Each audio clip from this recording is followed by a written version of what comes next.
என்னதுமா அதெல்லாம்? இதெல்லாம் வந்து சாப்பாடா? ஒரு ஸ்டேட்டில் வந்து ஒரு டாக்டர் வந்து புண்ணோட நிற்கிது. அதுக்கு வந்து இந்த மாத்திரை 2000 ரூபா டேப்லெட்டு. இந்த வரையும் எடுத்து காட்டுறேன். மாத்திரை 40 கிலோ வெயிட்டுக்கு உள்ளது இந்த மாத்திரை. இது வந்து இப்போ வந்து 4 பங்கு எடுத்திருக்கேன். 4 பங்கு எல்லா ஸ்ட்ரீட்டில் உள்ள பிள்ளைகளுக்கு தான் போட்டிருக்கேன். இதான் இப்போ லாஸ்ட்டு ஸ்ட்ரீட்டில் உள்ள பிள்ளைக்கு எடுத்துக்கிட்டு போகிறேன். இது இருக்கேன். இந்த பாருங்க பாக்கு தட்டு, இது இது பால்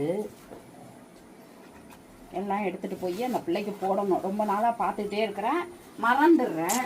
அதனால இந்த தடவை ஞாபகத்தோட விறகு வாங்க போகிறேன். விறகே இல்லை எங்கள் வீட்டில், விறகு இல்லாமல் அப்பப்போ வாரத்துக்கு 1000 ரூபாய்க்கு விறகு வாங்குறேன். விறகு கிடைக்க மாட்டேங்குது, வண்டி கிடைக்க மாட்டேங்குது, ஆளு கிடைக்க மாட்டேங்குது ஏத்துறதுக்கு. எல்லாம் கூட கூட காசு கேட்குறாங்க.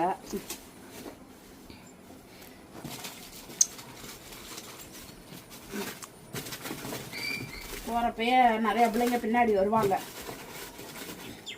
சில நேரம் கடை இருக்கும், சில நேரம் கடை இருக்காது.